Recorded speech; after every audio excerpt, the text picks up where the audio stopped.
out in the Atlantic that is continuing to stay busy here with hurricanes, depressions, as well as tropical storm. Here's that system close to Cape Canaveral. It has a small chance of being strong enough to maintain a tropical storm or a hurricane status. Again, a 10% chance. What it's going to continue to do is bring you the breezy weather, the rain off and on, and it's going to continue to kick up the surf. So not a beach day. Tomorrow will probably be about just the same with that system still in the area. We've moved out into the Atlantic, the Azores Islands there. The area south of there has a better chance of developing into something. However, if it does, looks like it's going to stay south of this area and not really have an impact except for the open waters. This is a tropical depression about 1,000 miles away from the Cape Verde Islands. It is going to be moving westward and then weakening. So that is something we're going to continue to keep an eye on. Well, we will continue to bring you live coverage of Tropical Storm Beta all day long right here on the Weather Channel. So make sure you stay with us. We'll be right back. The second time the National Hurricane Center has run out of names. We are now using the Greek alphabet. We have Tropical Storm Beta moving slowly in the Gulf of Mexico. It's set to bring heavy rain, gusty winds, and storm surge to the Texas coast. And it won't stop there. Meteorologist Mike Seidel is in Port O'Connor as Texas and Louisiana brace for impacts from another Gulf Coast storm. Welcome into this special coverage as we track Tropical Storm Beta. We are now in the Rolodex of Greek names for the rest of the hurricane season, which officially lasts until the end of November. I'm meteorologist Julie Martin, along with hurricane specialist Carl Parker. And the Texas coast already seeing some impacts from Beta. People in Galveston are already seeing the force of Tropical Storm Beta in the form of storm surge. Areas like Seabrook, Red Bluff, and Bolivar Peninsula are under voluntary evacuations. And Galveston's mayor is warning residents in low-lying areas about the possibility of a 3 to 5 foot storm surge. So a live look here at Galveston right now, where storm surge and tropical storm warnings are in effect. You see the waves there kicking up a pretty rough surf. We also have a flash flood watch in effect. That goes through Tuesday evening, 7 Central Time. Here's what we know right now. The National Hurricane Center says Beta will be a long-duration rainfall event from the middle Texas coast to the southern Louisiana area. The Galveston-Port Bolivar ferry service was suspended Sunday morning due to high tides. No word on when that will reopen. And the north and south beaches at Padre Island National Seashore are closed due to coastal flooding. All right, so we take a look here at Beta. What we know right now, still a 60-mile-per-hour storm out in the Gulf of Mexico, about 180 miles to the southeast of Galveston, Texas. It is moving, but barely, a little more than yesterday. Yesterday wasn't moving at all. Now we're moving at around 3 miles per hour, generally westward, and the expectation is that within the next 48 hours, it will be approaching the Texas coast. So here's a look at the cone, and it does look like a Corpus Christi could be looking at a Monday morning impact, maybe Monday afternoon for you. Into Tuesday we go. Houston, not out of that cone of uncertainty where we could see a lot of rainfall with this, and even all the way over to New Orleans, up through the mid-south, Memphis. You could get some rain from this as well. You'll notice the storm certainly weakens a lot once it does make contact with land. So still looking at a tropical storm here impacting the Texas coast, bringing a lot of rainfall, though, all across the Texas coast and parts of the Gulf Coast. So we've got tropical storm warnings up here from Morgan City, Louisiana, all the way back down to Port O'Connor, Corpus Christi. You are under a tropical storm watch, but again, expecting conditions to deteriorate pretty quickly Monday into Tuesday. All right, as Beta approaches the Texas coast, a voluntary evacuation has been issued in Calhoun County. That includes the city of Port O'Connor. And that's where we find meteorologist Mike Seidel right now. Mike, I see the waves really kicking up behind you. Yeah, it's a bit choppy here, Matagorda Bay. That voluntary evacuation for here, Port O'Connor. Also, any low-lying area. That includes Magnolia Beach and Indianola. And we met a group of ladies last night in town for Sharon Rose's birthday. 40th birthday, right? Well, 64, let's say wow. that. I wasn't going to go there, Sharon. I'm proud of that. Well, you look great. Thank you. Let's talk about your trip this weekend and Beta and the fact that you've been coming down for over 30 years. Yes. What are your plans now? I know some of your girls went back already? We are going to go ahead and go today, later this afternoon, before it gets rainy. We have seen the storms come in and out of here for, like I said, 30, 35 years. Some of them bad, some of them not so bad.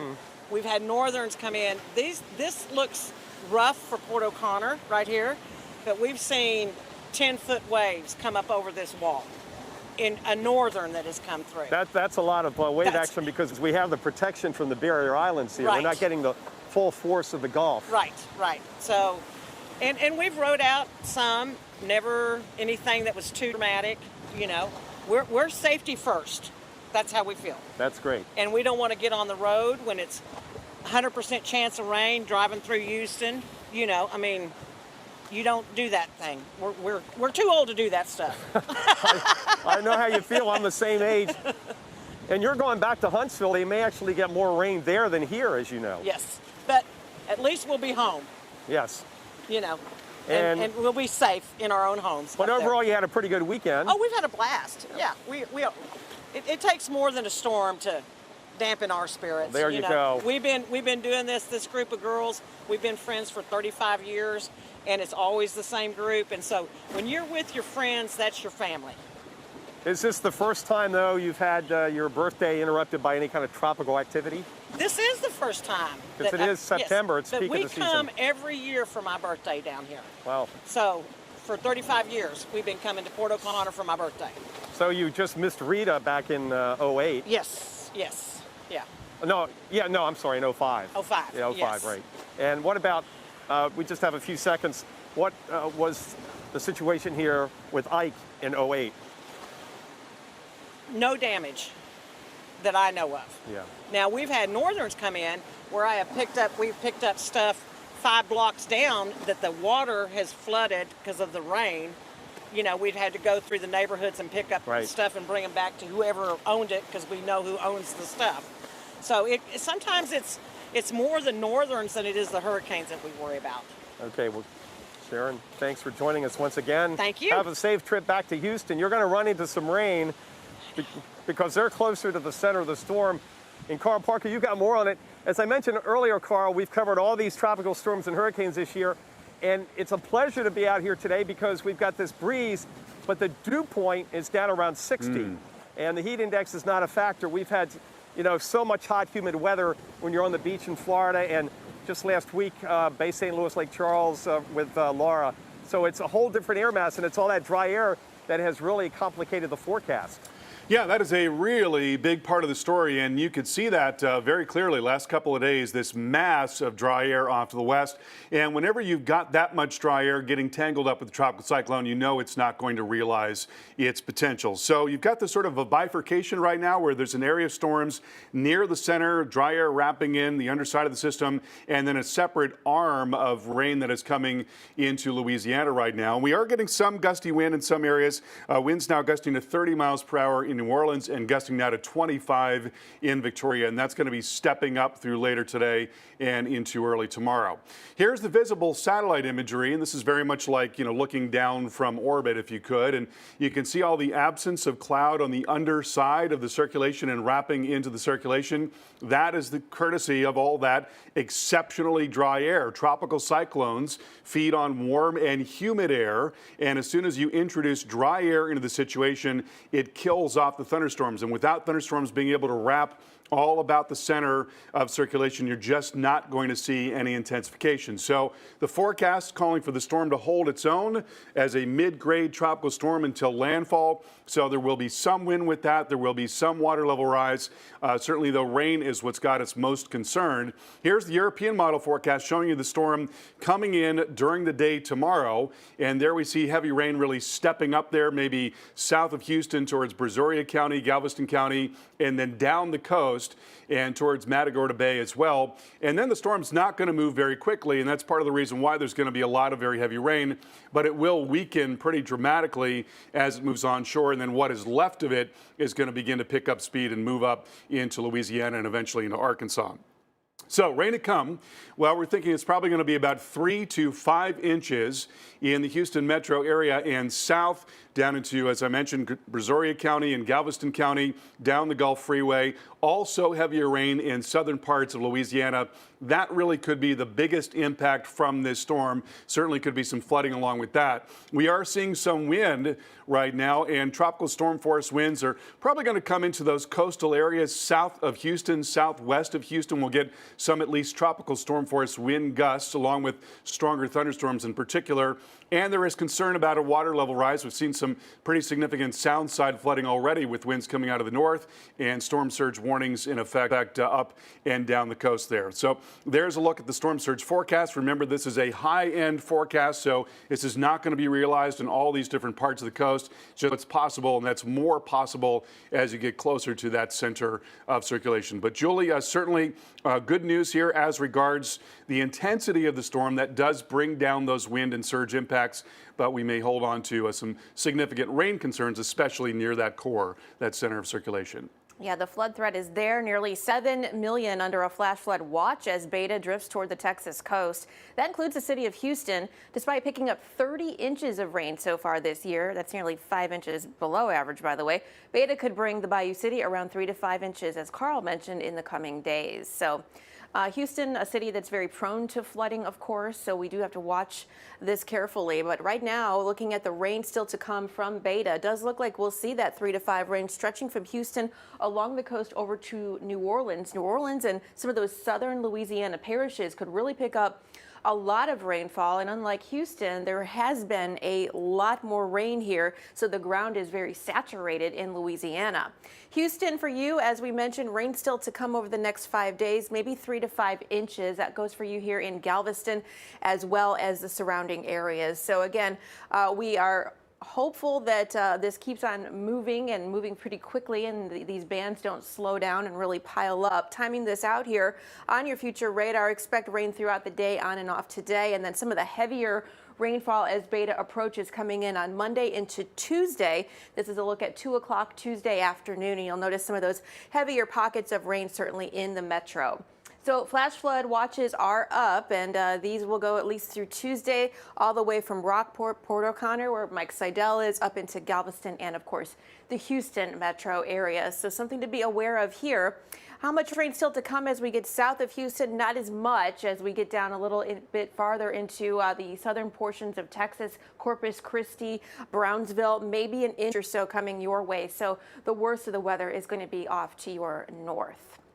Well, you know, Houston is always greater risk than many other coastal cities. Meteorologist Mark Elliott now breaks down the reasons hurricanes and tropical storms can easily bring Houston to its knees.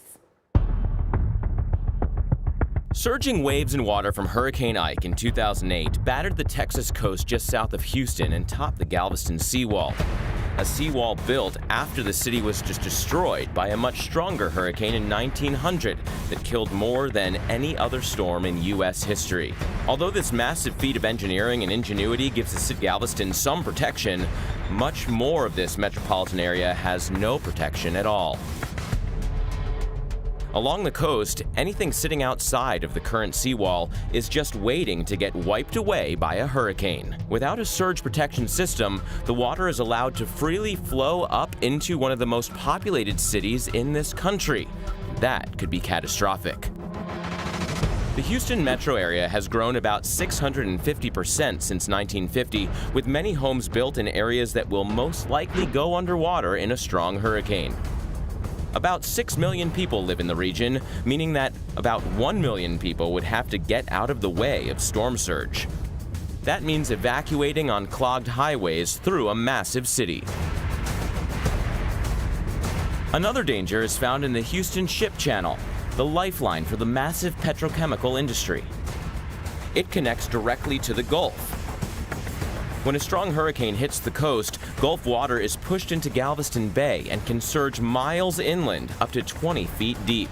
The rising surge would be a toxic mix of seawater and chemicals. Houston's emergency management team says that environmental damage is always on their mind. The companies have hardened their infrastructure in preparation for storms, but none of them really want to take a direct hit. Well, just over a year ago, heavy rain from Tropical Storm Imelda resulted in widespread flooding across the Houston metro area. And just over 3 weeks ago, Lake Charles and the southwest Louisiana coast were devastated by Hurricane Laura. The storm knocked out electricity to almost everyone in Calcasieu and Cameron parishes, but more than 30,000 are still waiting for power to be restored. The mayor of Lake Charles tells the Weather Channel it'll be weeks or months before all of the damage will be repaired. So not great news that that very same area is going to be getting more rainfall here when many of you don't have electricity. We're taking a look here at the rain still to come here in the Lake Charles area. We could see, well, at least south of you, maybe in the Cameron Parish, 4 inches or so right along the coast here, maybe a couple of inches coming your way here in Lake Charles, but certainly plenty of rainfall falling all across Louisiana as a result of Beta. We'll time this out for you here with our future radar. Rain coming in throughout the day and this evening here, and then on Monday into Tuesday expect more of the same. In fact, some heavier bands very likely as Beta approaches closer to the Texas coast. This is a look at noon on Monday. You'll notice Beaumont over to Lake Charles, Lafayette, everyone getting wet here, and that will be the case on Tuesday as well. So flash flooding is possible throughout the day today, and that does include a lot of those southern parishes, Cameron Parish being one of them. And then as we get into tomorrow, an even more widespread area of flash flooding possible does include New Orleans and Baton Rouge, as well as Lake Charles. So again, where all of that hard work is being done, we could really see some more significant impacts. Taking a look here at the rain still to come in around New Orleans, could see as much as 4 inches or so. Let's get it back out to Mike Seidel right now. He is in Port O'Connor, Texas. Good afternoon, Julie. Back here on the coast, Matagorda Bay all churned up ahead of Beta. The question is, where does Beta go in? That will really impact who gets the rainfall down the coast from here to Port Aransas to Corpus Christi. Continuing coverage, we're on all day and right on through tonight until after midnight Eastern as Beta makes its approach and crawls towards the Texas coast on Monday and Monday night. Stay with us. America's most trusted TV news network. We've got a severe weather threat. Winds have been gusting the full force of this thing. The Weather Channel.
Hurricane season doesn't stop for a pandemic, and neither do we. Get the information you need to stay safe every day, right here on the Weather Channel. And we're back. You're looking live. This is Matagorda Bay, Port O'Connor, Texas. We appreciate you tuning in. It is a Sunday afternoon and yet another weekend with yet another tropical storm. This one is Beta. If you've been under a rock, we have gone through the entire name, the entire list. We had Wilfred, that was out in the eastern Atlantic. Now we're to Beta, and the impacts primarily rainfall, inland flash flooding, and there's some surge issues. We don't think wind's going to be a major factor. When it comes in with gusts 50, maybe 60 miles an hour, that is not the kind of wind that causes major structural damage. But we're going to see how it goes. It's a slow-moving system, west-northwest, at about 3 miles an hour. Expected to move its forward motion faster tonight into Monday. Expected to come on shore on Monday. And again, if it comes in north of here, that's going to cut down on the rainfall. It's lopsided. It's very asymmetric. All the rainfall, as you can see on the radar and the satellite with the brighter colors on the infrared, you can see where all the action is in relation to the center. We do have rain right now around the Houston, Galveston area. So rainfall totals here right now, Carl, 1 to 2 inches. Well, you know, it's going to be a very sharp cutoff, and we do not expect the kind of rainfall totals, though, we had recently with Hurricane Sally. You've got more on the track, the position, and the toughness of the forecast between the wind shear and the dry air and the lack of steering. Yeah, dry air has really done this thing in over the last day or so, Mike. Thank you so much. And we want to take you now to Pembroke, Bermuda, where yet another tropical cyclone is threatening. It is Hurricane Teddy. Now, it appears that this storm is going to, rather than come in, actually take a little bit of a turn around the island, if you can believe that. And so the result is that tropical storm force conditions are likely. And again, a tropical storm warning is in effect there in Bermuda. But a lot of activity along the East Coast as well. So right now, a Category 2 storm with 105-mile-per-hour wind. You see the forecast track from the Hurricane Center here, and you see how it makes that little bit of a jog there? It's moving in the direction of Bermuda now, and then it turns and sort of goes around Bermuda, and then up towards Nova Scotia, possibly as a hurricane or a strong tropical storm.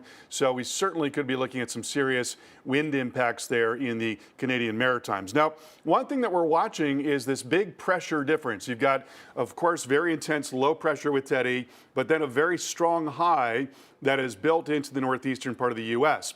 And when there's a big pressure difference, as there is between those two features, well, the way the atmosphere works that out is by creating a lot of wind. And so there's this massive area of strong northeasterly winds in the western part of the Atlantic and along the East Coast.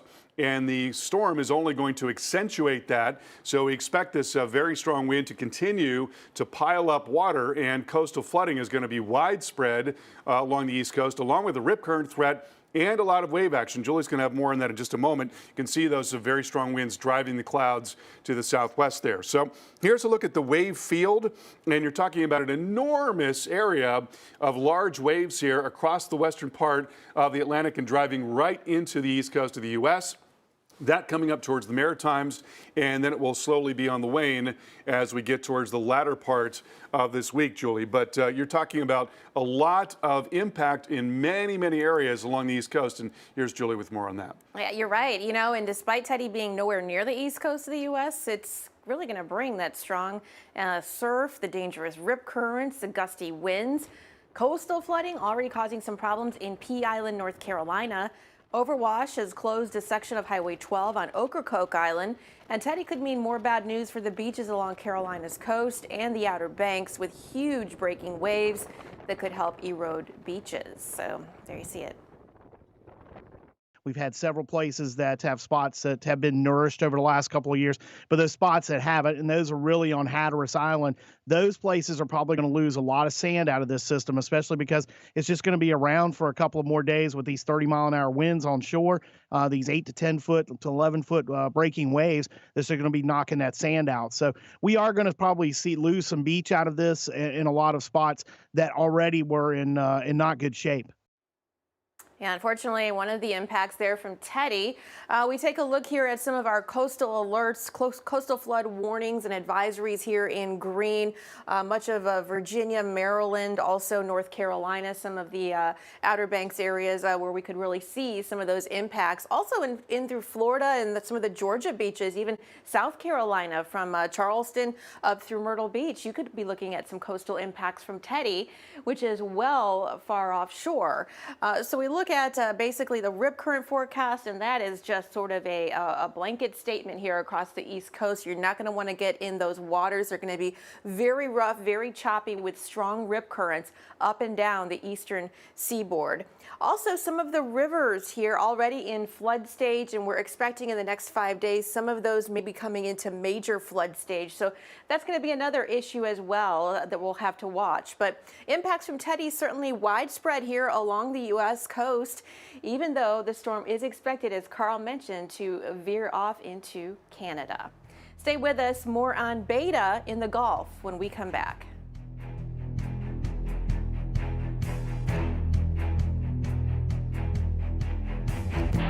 Good afternoon once again. Port O'Connor, Texas. I'm meteorologist Mike Seidel. Thanks for tuning in. Our continuing coverage of Tropical Storm Beta. This is the wave action like a giant bathtub. Matagorda Bay, looking north, goes all the way up to almost Freeport. It's a long stretch of water, and it's not directly, we're not getting the direct impact of Beta as far as wave action because we've got a barrier island out there that would be to our east. So that's kind of protecting us, but it's still rather choppy out there.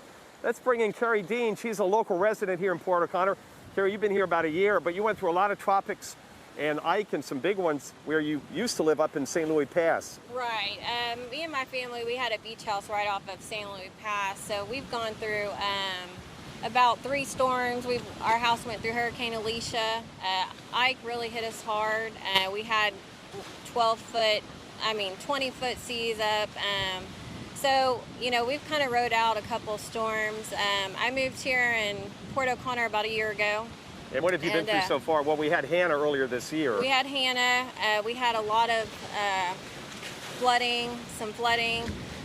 So I'm very interested. This storm's looks like Beta's coming right in at us. We have some roads already starting to flood. My main concern is, of course, the high winds and the flooding. So I live right off the water. So, you know, I didn't know if we should ride it out or leave, but we decided to ride it out. Is your house up on stilts? We actually are in an RV. Oh, gosh. So, yeah, so that was a really main concern. We can walk to the boat dock. So, you know, yesterday we were running around trying to find generators and stuff, just being prepared for what we have coming to us. Whether it's better to be prepared than not prepared. No, that's the way we preach and practice that at the Weather Channel. Exactly. So you're going to ride it out. You've got your generator, and you feel safe even if we get a predicted top-end 4-foot surge. Yeah, I mean, you know, I'm going to play it by ear, of course.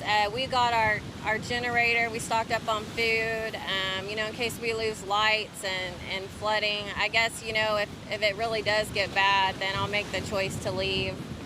But luckily, we have a boat in case we need to get out of here. So. Okay. Yeah. Well, you're a good sport. You've been through a lot. When you told me about Ike earlier and Rita, my gosh. And St. Louis Pass is not very safe when you talk about a major hurricane. No, we came in right after the hurricane to check our house, and we had water flooding in the back of our cars. So Hurricane Ike was really bad. Rita, you know, been through a bunch. So hopefully Port O'Connor, hopefully we don't get it as bad as it looks. So, but I'm praying we don't. Hope for the best. Carrie Dean, thanks for joining us this afternoon. Carrie Dean, resident here at Port O'Connor. She's seen a lot of tropical weather. Carl Parker, probably seen more majors up close and personal than I have over 25 years, but we're hoping for the best here. I think the worst, at least away from the water, is just going to be how much rain we actually end up getting because it's so lopsided. Yeah. It's all about the track. Yeah, that's right. And right now it looks like a pretty good bit of that rain will come in from where you are on northward up towards the south side of the Houston metro area. And here's the latest on the storm, and now a 60-mile-per-hour storm. It has really been struggling here over the last 24 hours. It is not expected to get any stronger than it is and is likely going to be coming in tomorrow. Then we'll hang a right and we'll pick up speed as it moves up towards Louisiana and also into Arkansas. You see the structure here where you've got a lot of dry air wrapping into the south side of the circulation. So it's just not really getting all that organized right now. This is probably what we're going to be looking at coming into tomorrow. Some gusty wind here, some winds gusting up to 25, 30 miles per hour. And then you see this area, the circulation in the mid-levels and some weather along with that as that rolls in, getting towards Matagorda Bay and areas southwest of Houston. Later tonight or early tomorrow, that's probably going to bring some more significant weather along with it. But here you see this massive area of dry air, and you know that was what's been hobbling this thing. They just can't do all that well when you've got that much dry air. It forces the thunderstorms to collapse. So here's a model forecast showing you how that center may be coming into areas, say, just south of Houston going into tomorrow. And then beyond that, we continue to see heavy rain from Houston down towards Matagorda Bay, certainly some gusty wind as well. And then the whole thing just kind of falls apart as it moves inland and lifts up to the northeast. So heavy rain is our principal concern with this storm. And we're talking about an area of 3 to 4 to 5 inches. And that's going to be in the Houston metro, maybe to the south towards Brazoria County, Galveston County. County as well. And then also in southern parts of Louisiana, there's this arm of rain that's been driving up into Louisiana over the last day or so. And so there too, some concern about some very heavy rainfall. Well, stay with the Weather Channel for all-day coverage of Beta. We'll bring you the latest developments as they happen. It's coming up in just a few minutes.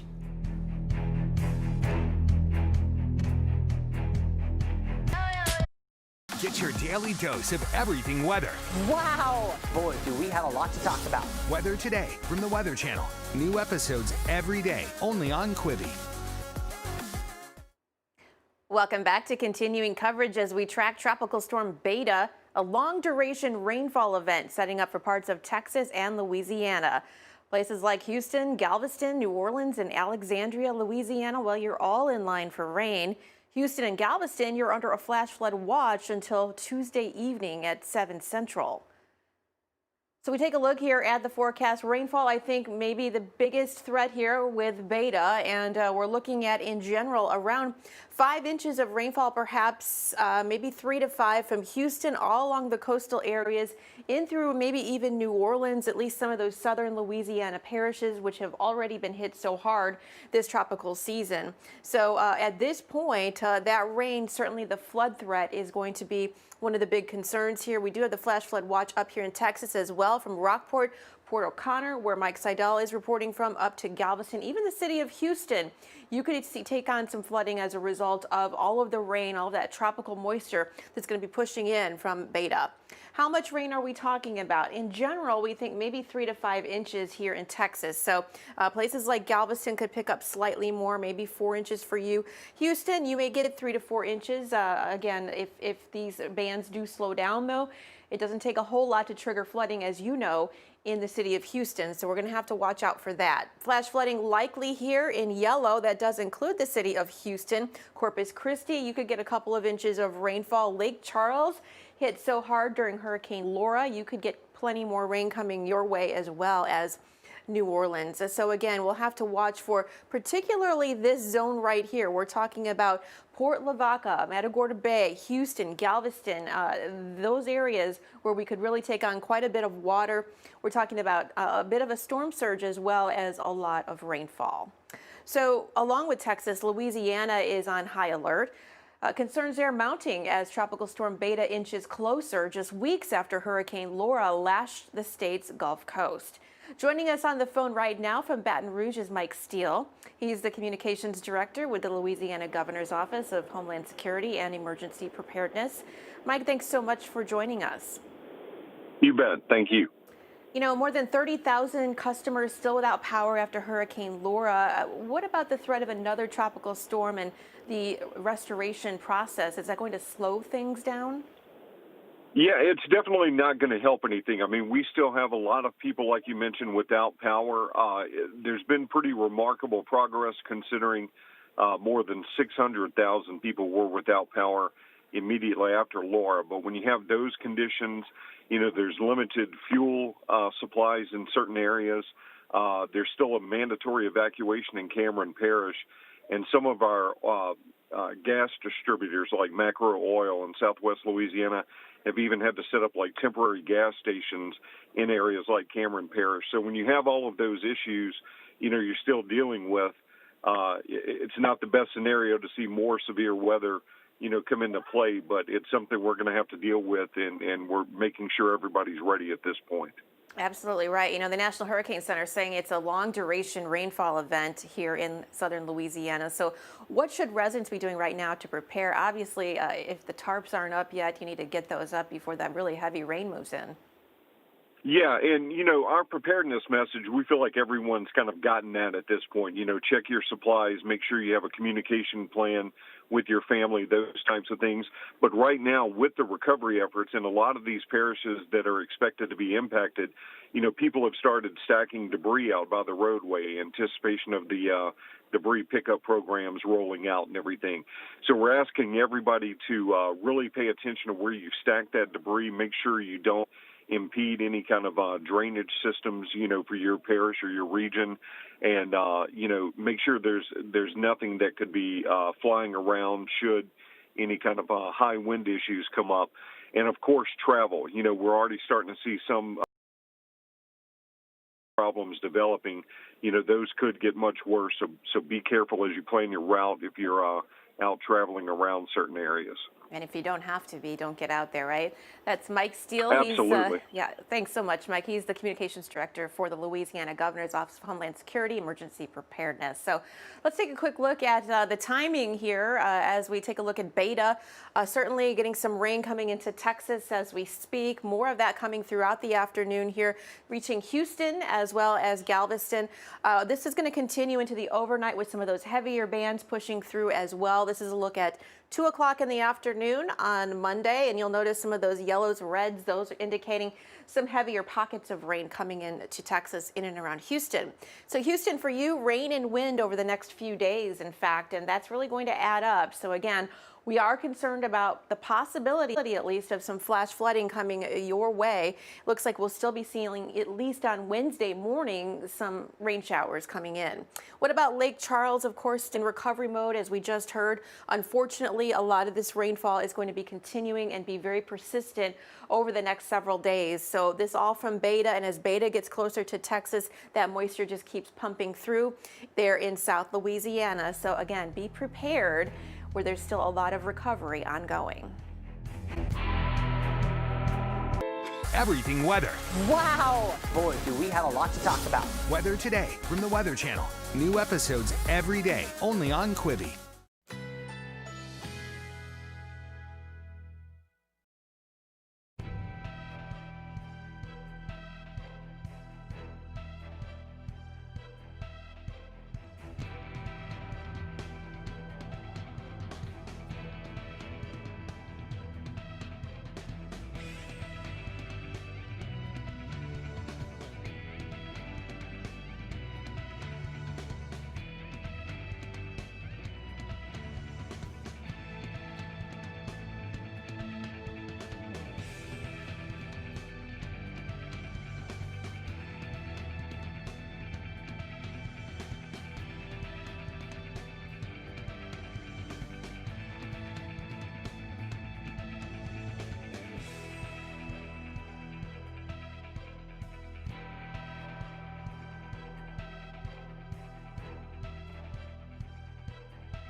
Welcome back to Port O'Connor, Texas. I'm meteorologist Mike Seidel on a sunny, breezy afternoon, but we're looking off now to the east. Starting to see some clouds on the horizon, some lower clouds. Expect we'll get some rain in here late tonight and certainly tomorrow. How much depends on the track and the center where it goes on Tropical Storm Beta, especially if it stays asymmetric and it's all lopsided on the east and north side. But notice the wave action. This is Matagorda Bay. The Gulf is out there beyond that platform and that island. We've got a barrier island stretching basically all the way from here up to Freeport. There are breaks so boats can get in and out, but that protects us somewhat. Let's go back to the studio. Carl Parker, storm specialist, just taking a look at the latest IR and visible, and it looks like that Beta is trying to kind of rejuvenate, reorganize, and fire up again.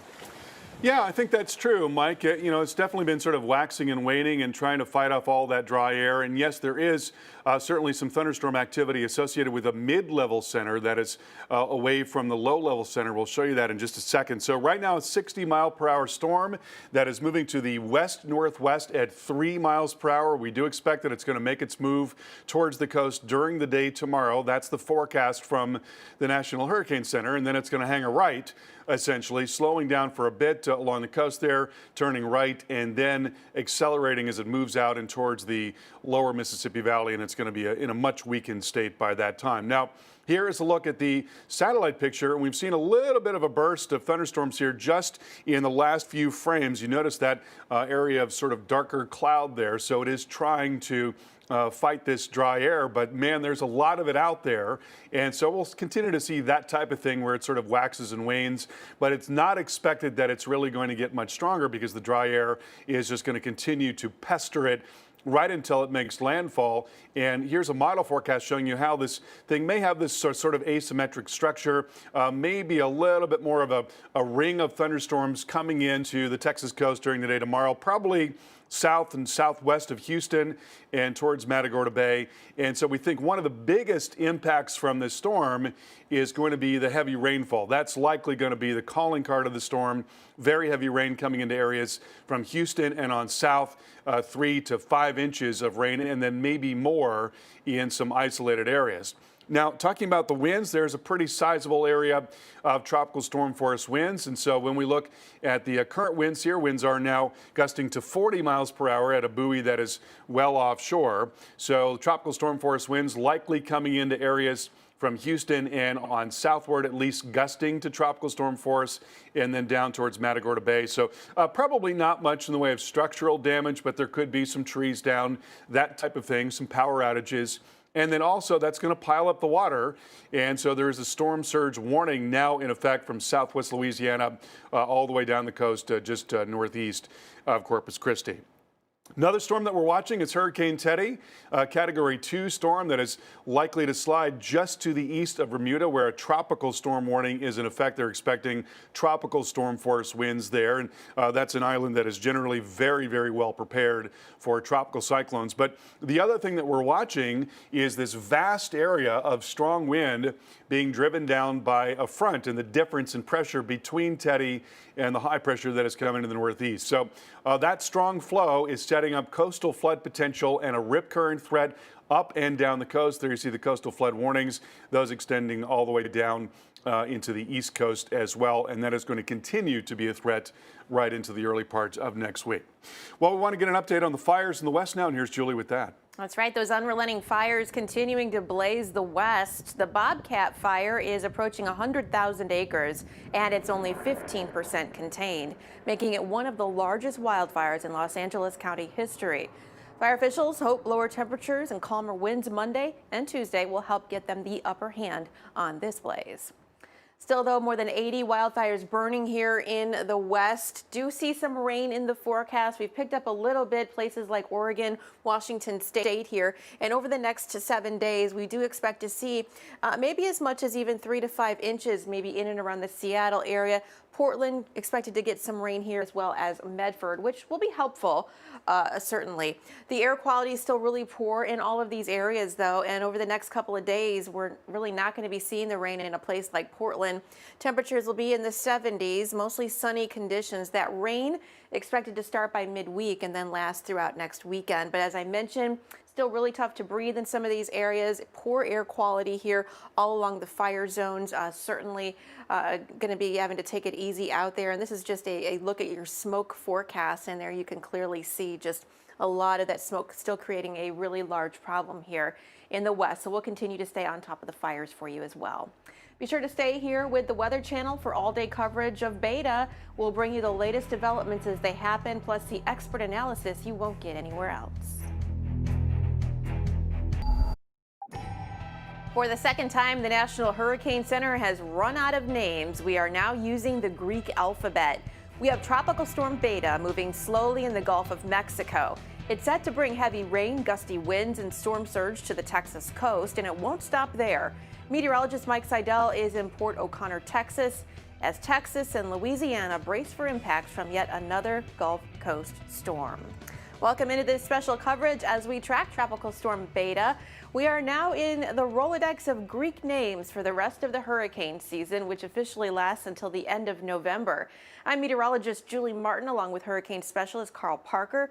We'll get to Carl in just a moment. The Texas coast, though, already seeing some impacts from Beta. New video into the Weather Channel right now. You can see the storm surge here pushing into the west end of Galveston, Texas. Reports of 1.5 to 2 feet of inundation. Storm surge warning there in effect. And a live look now at Galveston, where the storm surge and tropical warnings are in effect. We have a flash flood watch in effect until Tuesday evening as well. And certainly looking at some rough surf out there and some dark skies, although Beta is still well offshore. Here's what we know at this hour. The National Hurricane Center says Beta will be a long-duration rainfall event from the middle Texas coast to southern Louisiana. The Galveston Port Bolivar ferry service was suspended Sunday morning due to high tides, and no word on when that will reopen. And the north and south beaches at Padre Island National Seashore are closed due to coastal flooding. All right, here's the very latest on Tropical Storm Beta, still a 60-mile-per-hour storm here in the Gulf of Mexico. It has slightly picked up a little speed. Yesterday, just stationary. Now it's moving west-northwest at around 5 miles per hour. Kind of holding together, not really expecting the intensity here to increase, but we do expect that westward track to continue over the next couple of days. So approaching the Texas coast perhaps Monday into Tuesday here. Houston is in the cone of uncertainty, so we do look at maybe some impacts in terms of the rainfall and flooding coming your way here in Houston. New Orleans as well. And now you'll notice here by the time we get into Wednesday, Thursday, the storm weakens considerably over land. By Thursday, just a 25-mile-per-hour storm. But we could see those impacts really in terms of the rainfall all the way up into Tennessee. So still looking at a long way to go with this particular storm here, although it's still over the open Gulf right now. Tropical storm warnings are up, as well as tropical storm watches. And as Beta approaches the Texas coast, a voluntary evacuation has been issued in Calhoun County. Now, that includes the city of Port O'Connor. That's where we find meteorologist Mike Seidel. And Mike, it looks like it is still pretty choppy out there. Anything else you can tell us? Yeah, still very choppy, and we'll see the choppiness continue. Maybe the wave heights continue to come up as Beta approaches the coast. At least now it's moving a little bit faster as of 2 p.m. Eastern, 5 miles an hour towards the coast. Surface up. Also notice off the coast now, clouds beginning to encroach on the central Texas Gulf Coast. We'll probably get a few showers in here later on today and certainly this evening, but the bulk of the rain, whatever does fall this far south down the coast, based on the track where the center comes in and how it's set up as far as how asymmetric Beta ends up being with the convection and the shield of rain, maybe even some thunderstorms, will determine how much rain we get right here. But look at the waves sloshing up against the seawall here, these homes here in Port O'Connor. They're in no danger of getting water in them because the water has been averaging about 2 to 2.5 feet above normally dry ground, and the surge prediction tops out at about 4 feet. So unless we have a major change in the forecast, right now we're expecting, the Hurricane Center is expecting that Beta will basically flatline from here on in as far as intensification as a 60-mile-an-hour tropical storm. But it is enough. That water rise this morning, just after high tide, coming up over the docks here at the marina, over by the inn. You can see the docks underwater there and over by where the boats came out yesterday. In fact, we got the boats coming up yesterday out of the water. Everybody getting their boats out of town or getting them up on the out of the water. And then we saw a lot of boats heading north out of town as we were coming in from the San Antonio, Austin area. So everybody's aware it's coming in here. They know it's not going to be anything like they had just a few years ago with Harvey. It's not an Ike, it's not a Rita. And most of the locals are staying put, although we do have that voluntary evacuation, Port O'Connor, the Magnolia Beach area in Indianola. So rain in the forecast. We do have a flash flood watch from Port Aransas and Port Lavaca up to Port O'Connor and north. Corpus not in the flash flood watch. Again, a very sharp gradient on the rainfall totals based on that track of the storm. And the wind right now, as Carl mentioned earlier, not enough wind we're expecting to get much in the way of structural damage. If you get a gust 50 to 60 miles an hour, you may get some minor, you may get some trees down, some tree limbs down, and some power outages. But Carl, right now we don't expect anything too terribly substantial from the structural standpoint. It's going to be about the rain, how much falls, and also how much water rise we get here. But again, our top water rise so far has been about 2.5 feet, and you can see what that does. Comes over the seawall, and some of the streets near the Gulf or near Matagorda Bay do have some water in them at a high tide. Yeah, and Mike, you know, the weather that you're experiencing right now really informative in terms of why the storm is not expected to get much stronger. I mean, the dew point right now actually in the 50s in some parts of coastal Texas. It's unbelievable. You know, usually it feels like Bangkok or Manila. And I can tell you, you've been out, you know, since June, July, August. We were in Port Aransas for Hannah. And I remember the heat index that day when we started was 112. We were down in Key West ahead of Laura. The heat index one day was 109. So I want to tell you, it's always a pleasure to work. But to be out here today, the sun's coming down, but it's not even barely 80 degrees. We got this breeze, and as you mentioned, dew points upper 50s, low 60s. So it's a real change in air mass. This is much like covering a tropical system, say on the Outer Banks in October, where you get chilly when it starts to rain.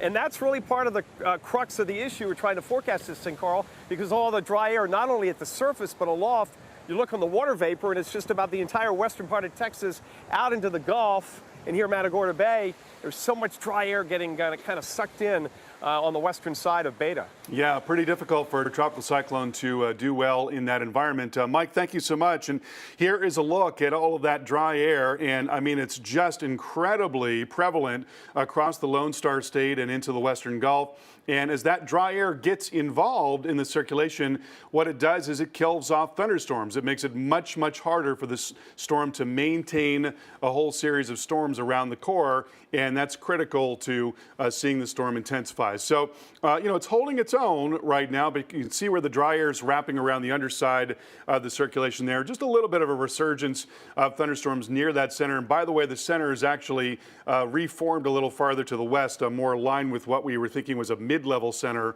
earlier today. So getting some gusty wind right now, and then we're going to watch this area get closer and closer to the coast. So that is where a lot of the weather is going to be right there. That area that you see that is offshore relative to Galveston, that coming in most likely tomorrow, could be earlier tomorrow. Now that the center has reformed a little farther to the west, one of our models showing what I think might be a pretty good solution. I'll show you that in a second. So rainfall is what we're really concerned about because of that slow forward speed. Could really add up there from Houston and on southward, talking about Brazoria County, Galveston County, those areas picking up 3 to 4 to 5 inches of rain, and then maybe a lot more in some isolated spots. So that's really what we have to worry about tomorrow as this storm comes in.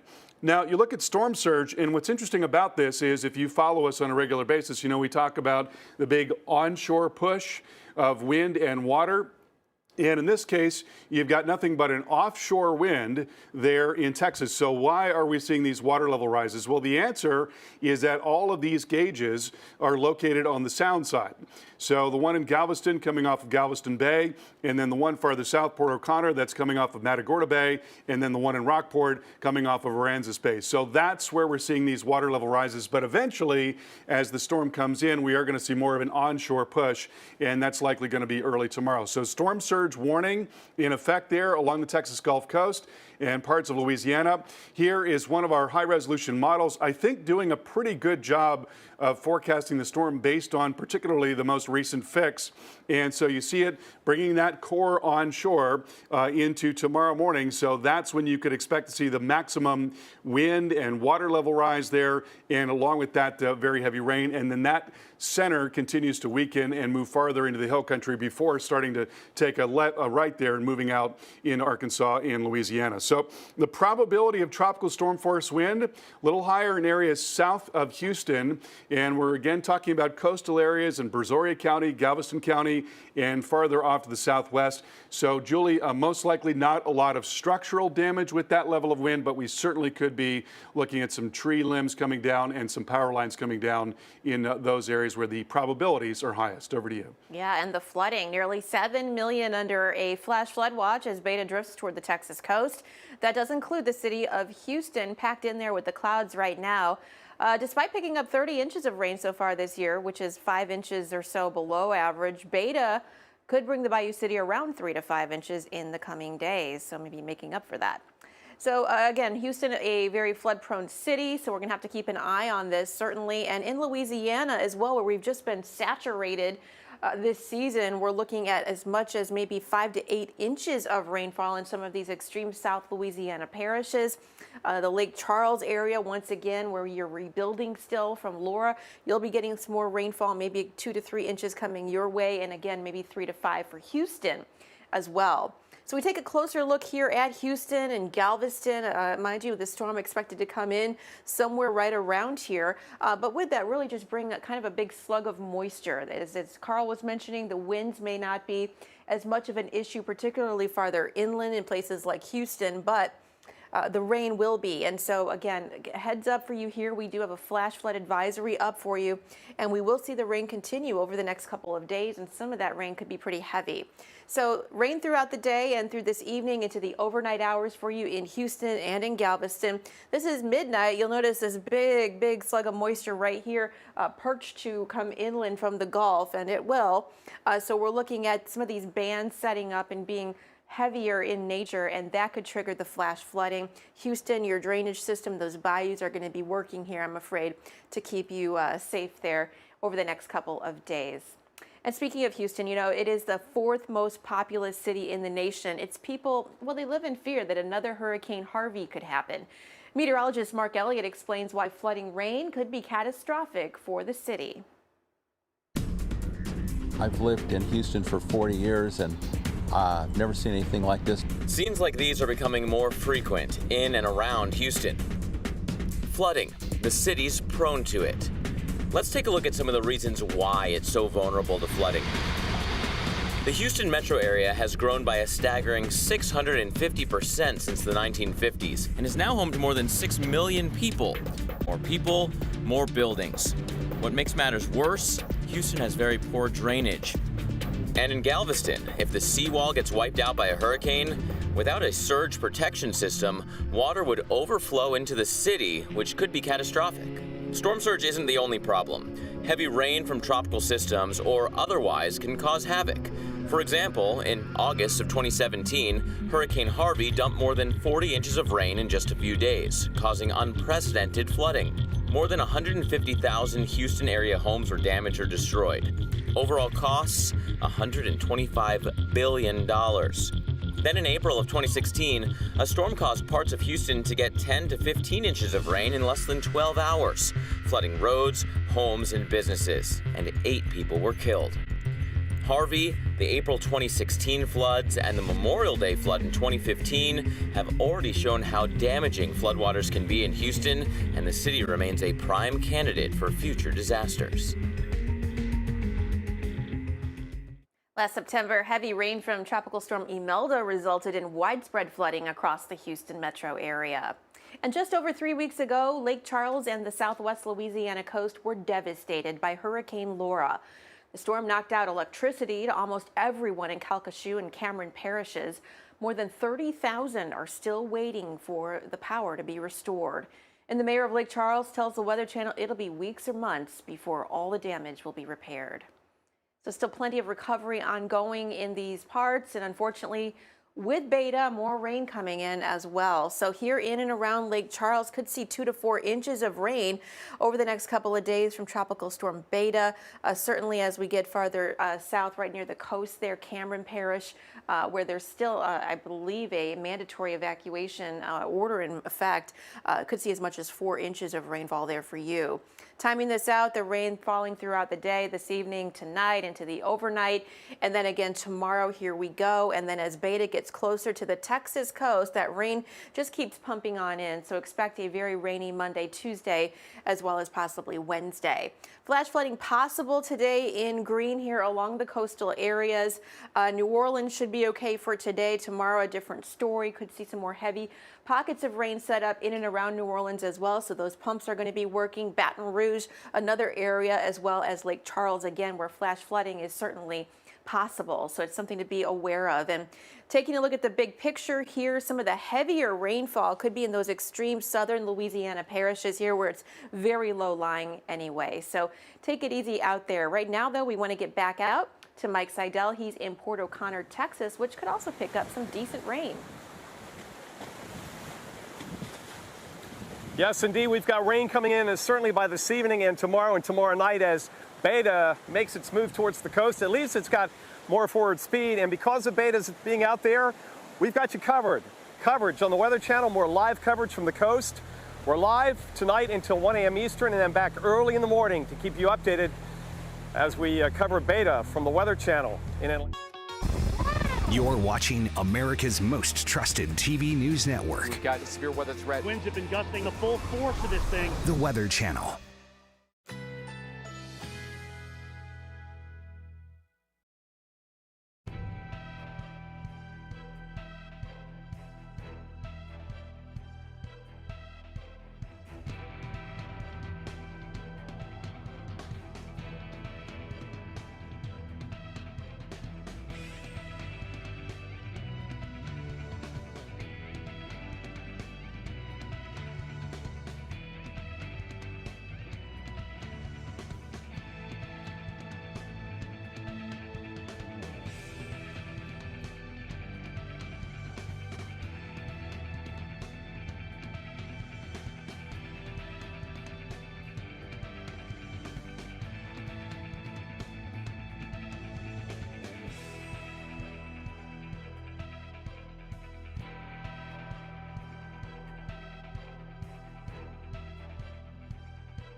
Hurricane season doesn't stop for a pandemic, and neither do we. Get the information you need to stay safe every day, right here on the Weather Channel. Back here live, Matagorda Bay, Texas. This is Port O'Connor, and the water is up, and it's choppy. It's like a big bathtub.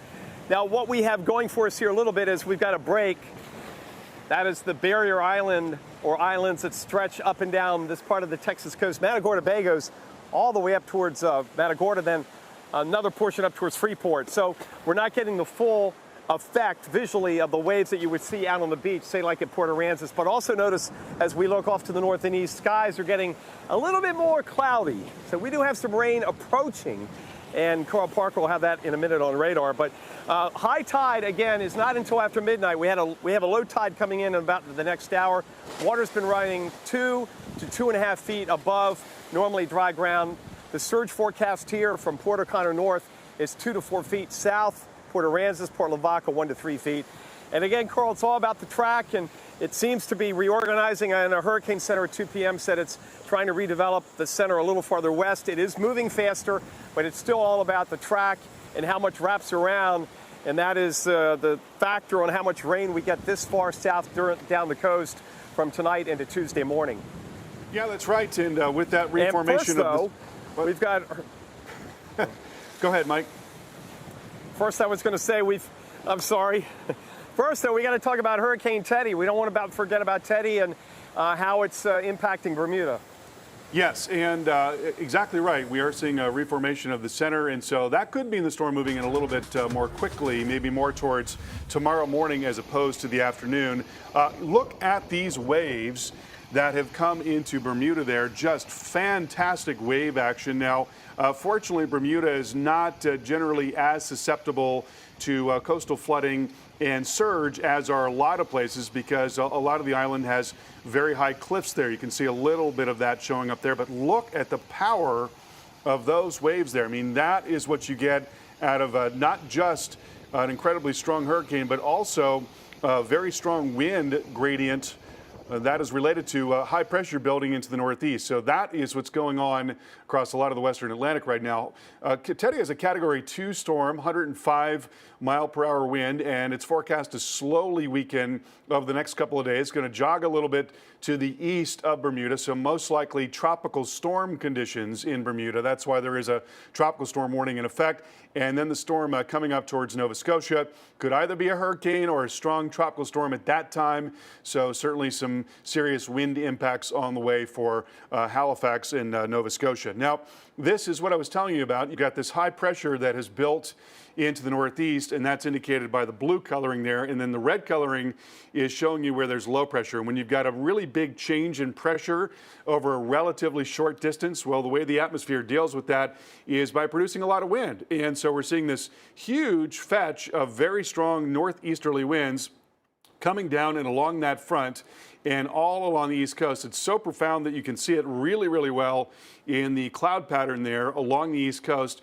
just off of Massachusetts and down towards Virginia. So these really strong winds piling up the water. We've got a coastal flood threat, a rip current threat. Julie's going to talk more about that. We're seeing an absolutely enormous area of large waves, and that's going to be peaking here in the next couple of days along the East Coast. And then as the storm moves up into the Maritimes and away from the Maritimes, we're going to watch those waves gradually coming down. That's going to be later in the week. But in the meantime, a lot of impact along the coast. And here, by the way, is the forecast for the hurricane coming up and towards Nova Scotia by the time we get into Tuesday morning. And then at some point on Tuesday, that's when the storm is going to begin to really interact with land there. But huge impacts all up and down the East Coast. And Julie's got more on that for us now. Yeah, I mean, even though the storm is well out there in the ocean, I mean, we're really going to be seeing those impacts. It's going to be a time to stay out of the water, certainly along the East Coast. So we take a look here at some of those impacts. As Carl was mentioning, the increased waves here and the rough surf, really just kind of like a washing machine out here in the Atlantic. We have coastal flood advisories and coastal flood warnings up here from the Carolinas up through Virginia and Maryland. So again, very rough surf. high rip current risk as well. And even down into Florida from, say, Vero Beach to Jacksonville and into some of the Georgia beaches, Charleston in South Carolina, Myrtle Beach. Staying out of the water is going to be your best bet here, even though it may look inviting to the surfers out there. The rip currents are going to be very rough. So the rip current risk is high all along the eastern seaboard up into New England. So keep that in mind, even though you're tempted to get out there and get into the water. We want to take you now to Galveston, Texas, where we are waiting for Beta. Tropical Storm Beta making its way toward the area, and you'll notice a very rough sea there. Some people there kind of taking it all in right on the edge of that rock. But boy, those waves are pretty large right now, and that storm is still a couple hundred miles offshore. So only going to get worse, and we're looking at a storm surge rise as well.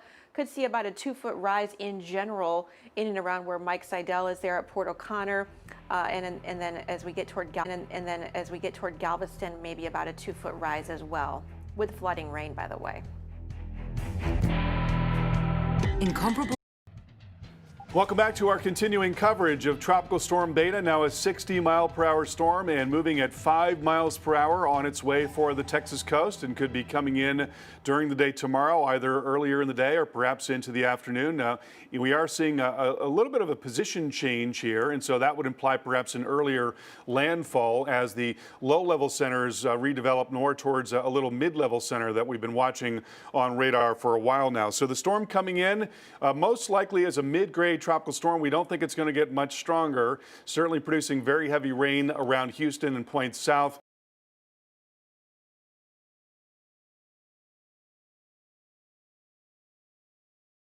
So it is trying to hold its own there as it gets a little bit closer to the coast. And you can see that, again, mid-level center showing up on radar. That is where the action is going to be. As that comes in, we expect the rainfall rates to increase dramatically. We're going to be looking at some very strong wind. This is one of our high-resolution models showing you that core coming onshore, perhaps earlier tomorrow, perhaps in the morning, but maybe as late as the afternoon. And along with that, we're going to see that very, very heavy rainfall in areas south of Houston and down towards Matagorda Bay. So that is our principal concern with the storm. You see this huge area of rainfall here, and then within that 3 to 5 inches centered on Houston and points south. Also a fair amount of wet weather in southern Louisiana with an arm of moisture that's coming in. Looking at these storm surge values here, you see the surge is elevated now, and you might be wondering, well, why? With an offshore flow are we seeing these surge values? And it's because all of these gauges are located on the sound sides. So we're getting flooding with winds coming from the north in Galveston Bay, in Matagorda Bay, in Aransas Bay. We're going to see that flow turn more towards onshore as the storm approaches early tomorrow. And so we will see more flooding in those barrier islands and then in the areas that are closer to shore there in the bays.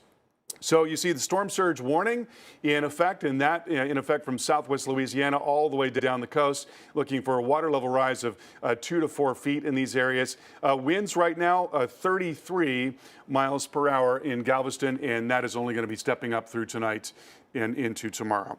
All right, let's talk to Julie right now about what else is going on. Julie? Yeah, well, we do have a number of tropical storm warnings and watches up in red here from Morgan City down to Port O'Connor, where Mike Seidel is. Those are tropical storm warnings, and also for Corpus Christi, a tropical storm watch. So fully expecting some impacts here, and one of the big impacts could be the heavy rainfall with this. Likely to see some tropical storm force winds as well as early as Monday morning approaching here in Galveston and Port O'Connor. By the evening, Houston, you could be feeling it, if not by late afternoon as well, if the storm speeds up a little bit. So certainly with the tropical storm force winds, those could be enough to bring down some tree limbs and affect the power somewhat as well. So that's something to be aware of. But I think the rain in the potential for flooding is going to be the bigger issue here. How much rain still to come in general? Could see as much as 5 inches of rainfall in a city like Houston, which doesn't handle the flooding all that great. It takes a while for all of that water to drain out of Houston. Lake Charles, where we're still recovering from Laura, you'll get a lot more rain coming your way, as well as New Orleans, and some of those southern Louisiana parishes could see as much as 5 to 8 inches of rainfall. Now, hopefully that is spread out over the next few days and that doesn't happen all in a day or two, because that would trigger the flash flooding. So likely to see some flash flooding tomorrow through Tuesday in and around Galveston and Houston here in yellow, and it's really possible everywhere else in green. So again, I think the flooding and the heavy rainfall threat is going to be a big risk, as well as the possibility of even some severe weather, even tornadoes not out of the question with this. We want to get out to Port O'Connor, Texas now. That is where Mike Seidel is stationed for us, right next to a very rough surf. Yes, Julie, this is Matagorda Bay. We get some protection too, because if you're familiar with the Texas Gulf Coast, there's a lot of Bay Area islands. We've got Galveston, we've got South Padre, North Padre, and Matagorda out here. So we're not getting the full brunt of the waves, but look off to the east and north. Lower and thickening clouds here coming in. And if you look on the radar, there is some rain coming down the beaches and the coast. We'll probably get some showers in here, certainly later on this afternoon. But the brunt of the impacts here will be felt late tonight into Tuesday morning. We do have a flash flood watch that kicks in at 7. Still up in the air about how much rain we get right here. Right now we're expecting 1 to 2 inches, but it's all about the center where it goes in and how much moisture wraps back around the southwest side. Because of this, beta coverage continues on the Weather Channel through late tonight. More live coverage up and down the coast this evening and tomorrow too from additional Weather Channel meteorologists. So stay with us. Thank you for taking me home. It's so far. Wow. Boy, do we have a lot to talk about. Weather Today from the Weather Channel. New episodes every day, only on Quibi. Welcome back to continuing coverage as we track Tropical Storm Beta, a long-duration rainfall event setting up for parts of Texas and Louisiana. Places like Houston, Galveston, New Orleans, and Alexandria, Louisiana, all in line for plenty of rain. Houston and Galveston, you're under a flash flood watch until Tuesday evening. So yeah, a lot of moisture with this. I think that's going to be the biggest takeaway. We aren't as concerned about some of the other impacts with this particular system. We aren't expecting any intensification over the next couple of days. Flash flood watch is up here, Port O'Connor up to Bay City, Galveston, High Island there, even Houston. You're under the threat for some pretty heavy rainfall from this system, and that could be an issue over the next couple of days. Could see 3 to maybe 4 inches of rain here in yellow. Does include parts of the Houston metro area, certainly Galveston as well. So we're going to have to watch for that and hope for the best here that we can sustain this much rainfall. The good news is a place like Houston, you haven't gotten as much rain so far this year as you might have normally. So your ground is in better shape than it might be, certainly in much better shape than Louisiana.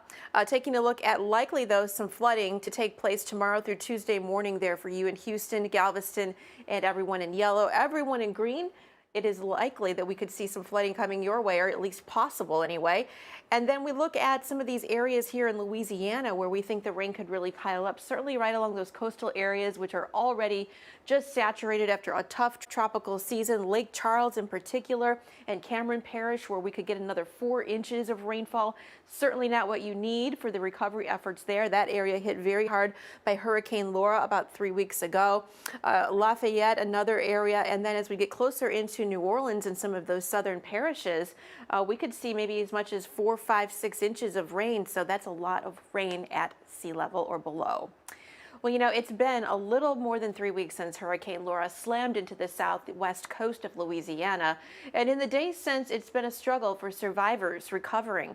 Many are still without power or even clean water. Lake Charles Mayor Nick Hunter joins us now. He has a look at how the area is gearing up for another storm. Mayor, thanks so much. Can you talk about just how closely you're monitoring Beta and what you're most worried about? We're monitoring it very closely, and we're very concerned. You know, this has the potential to have some serious effects on Southwest Louisiana, and we're in the thick of recovery from Hurricane Laura. So any effects from Tropical Storm Beta, wind or rain related, cause great concern for us here in Southwest Louisiana.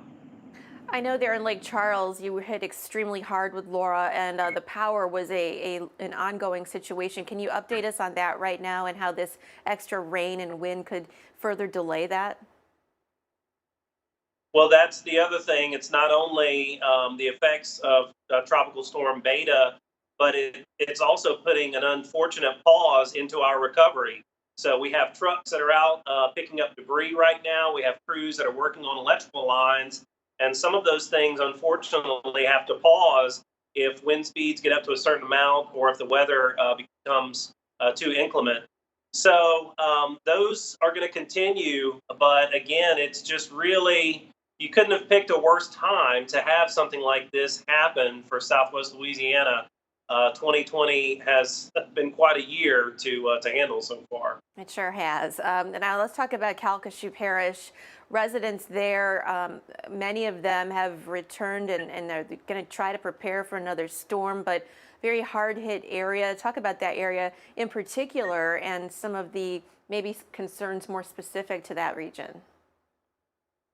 Well, Calcasieu Parish, Lake Charles is within Calcasieu Parish. And unfortunately, I think a lot of people just don't realize on a national level how catastrophic Hurricane Laura really was for us here.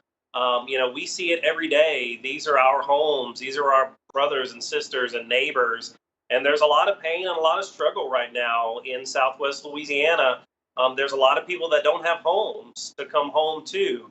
And so that's why with Tropical Storm Beta coming through, it's so much even more concerning because a lot of people perhaps don't have their homes secured, and water or wind intrusion on those homes can be a real issue. So we have quite a road ahead of us here, and any kind of inclement weather just makes it all the more difficult. I'm sure it's very frustrating, and we're certainly hoping for the best there. At least we think the wind won't be as big of a problem with this one, so that is at least a silver lining. Thank you so much, Mayor, for talking with us today.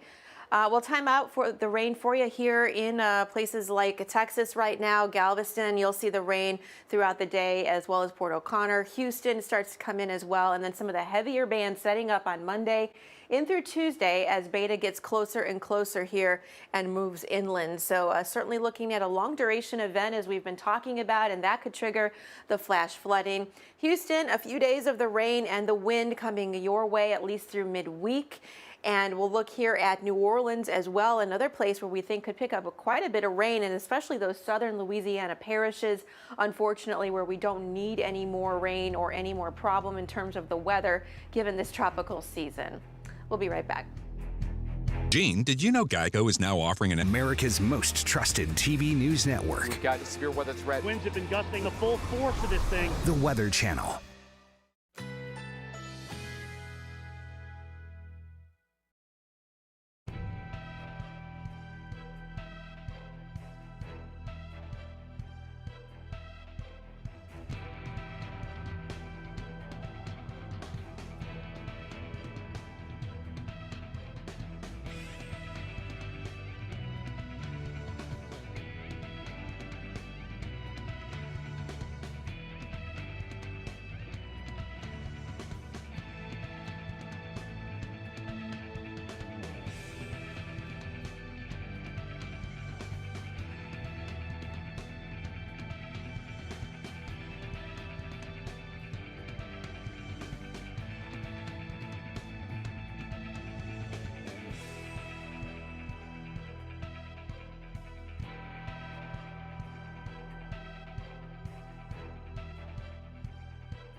Back here on the Texas Gulf Coast, Port O'Connor, Texas, I'm meteorologist Mike Seidel, continuing coverage of Beta, Tropical Storm Beta. And the weather has changed.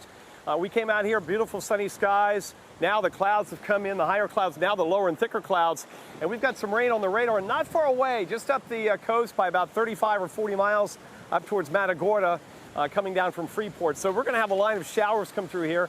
It won't last very long, and then there's another break. So this is not the meat of Beta. That's going to be primarily a Monday night into Tuesday morning, depending on the speed and where the center comes in. We'll have to see how that all sorts out. But you can see Matagorda Bay is all churned up out here. Not a great day for boating. In fact, yesterday we came into town and we passed a lot of boats leaving, going away from the coast, and boats being pulled up on their trailers down at the local marina. So Carl Parker, now that the center is trying to reform west, if you take that and extrapolate a west-northwest track, that means theoretically that it could come in and make landfall a little farther south, which theoretically would mean we may get a little bit more rainfall. But, you know, there's a lot of ifs in there. But right now, we're thinking 1 to 2 inches of rain in this part of Texas. There is that flash flood watch, though. Kicks in at 7, goes into Tuesday morning. Yeah, and I think that's going to be the biggest worry with this storm, that heavy rain from where you are and on northward into areas just south of Houston. And let's give you the latest on the storm from the Hurricane Center. Now a 60-mile-per-hour tropical storm moving west-northwest at 5 miles per hour, so picking up some forward speed as of the most recent advisory. There you see the forecast track and intensities. It's expected to hold its own, essentially, coming in as a mid-grade to possibly strong tropical storm and then turning right and moving up towards Louisiana. We've been talking about the presence of this dry air. There is so much dry air just west of the system. What's interesting about that is that certainly has been interfering with the structure of the storm, but sometimes the core can get a little bit more insulated and try to fend that off. And I think we might be seeing a period of that right now. You notice there's been a pretty good blow up of thunderstorms near that center there. And so that really is where all the action is going to be. That's where the heaviest of rain is going to be, and that's where we're going to see some stronger wind and maybe some water level rises as well as this comes in. So that is likely going to be taking aim on the coast tomorrow. The question is, will it be earlier tomorrow or later tomorrow? And because this center has reformed a little farther west, I think the answer might be more towards earlier tomorrow. This is one model depiction showing it coming in the morning. And so along with that, very heavy rain. And then again, as we mentioned, some gusty wind, most likely tropical storm force wind there as it's moving in. So heavy rainfall, that's the forecast, 3 to 5 inches, well away from that center in Louisiana, but also around Houston. But there could be some pockets that get even more than that.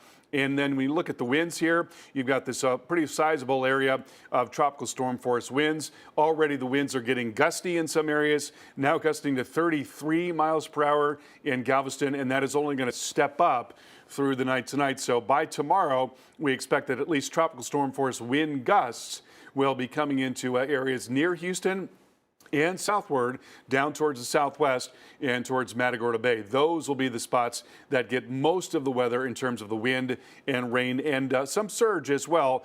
Storm surge warnings in effect from southwest Louisiana and along the Texas Gulf Coast.